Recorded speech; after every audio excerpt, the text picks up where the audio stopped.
청와대가 대통령 집무실 용산 이전에 제동을 걸면서 신구 권력 충돌이 불가피하게 됐죠. 자세한 내용 정치본 노태영 기자 좀 더 깊이 알아보겠습니다. 노 기자, 오늘 아침에만 해도 청와대 분위기 괜찮았던 것 같은데 아니었습니까?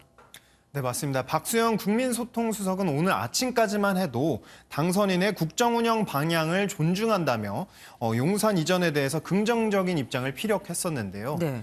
하지만 청와대 NSC 회의 이후 한나절 만에 분위기가 급변했습니다. 청와대는 다음 달 북한이 ICBM을 발사할 가능성이 거론되는 등 한반도 안보 위기가 고조되고 있다며 대공방어 체계 조정 등을 언급했습니다. 현 청와대를 중심으로 설정되어 있는 비행금지 구역 등 대공방어 체계를 조정해야 하는 문제도 검토되어야 합니다.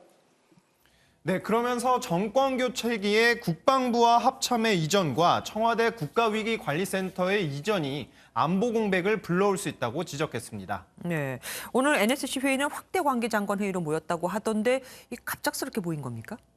네, 그렇습니다. 오늘 NSC 회의는 오전 10시 반부터 12시까지 90분간 열린 것으로 전해졌습니다. 이 자리에는 문 대통령이 주재했는데 NSC 국가안전보장회의에는 홍남기 경제부총리 겸 기획재정부 장관, 전해철 행정안전부 장관이 추가로 참석했고 원인철 합참의장도 함께한 건데요.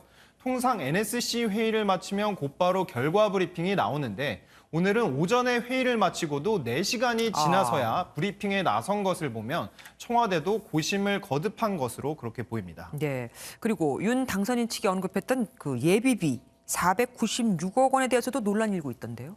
네, 우선 윤 당선인 측은 496억 원이면 충분히 이전이 가능하다 이런 견해입니다.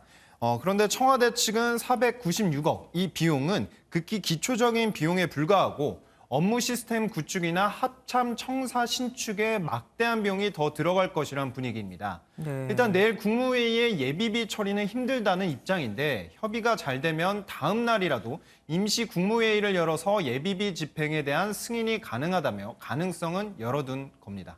네. 근데 문재인 대통령이 지난 금요일만 해도 분명히 참모진들에게 이렇게 얘기했었습니다. 윤 당선인 측의 공약이나 국정 운영 방안에 대해서 개별적으로 의사표시하지 말아라. 그랬었는데 월요일인 오늘 윤 당선인 측의 요청을 사실상 거절한 게 됐습니다. 이렇게까지 해야 할 이유가 있었을까요?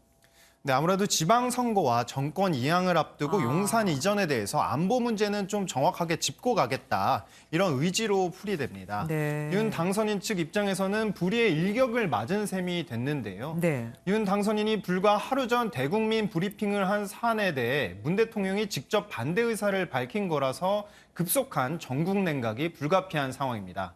이철희 정무수석과 장제원 의원 간 협상 내용은 아직 알려지지 않았지만 인사와 사면 문제에 이어 용산 이전 의제가 새롭게 떠오르게 됐습니다. 윤 당선인은 청와대 발표 이후 통일동에서 새 업무를 시작하겠다고 했는데 용산 이전이 반쪽짜리로 전락할 수 있게 됨에 따라 취임까지 50일간 신경전은 계속될 전망입니다. 그러니까요. 대통령 당선인과 지금 현재 대통령의 만남도 또 요원해질 수도 있게 생겼습니다.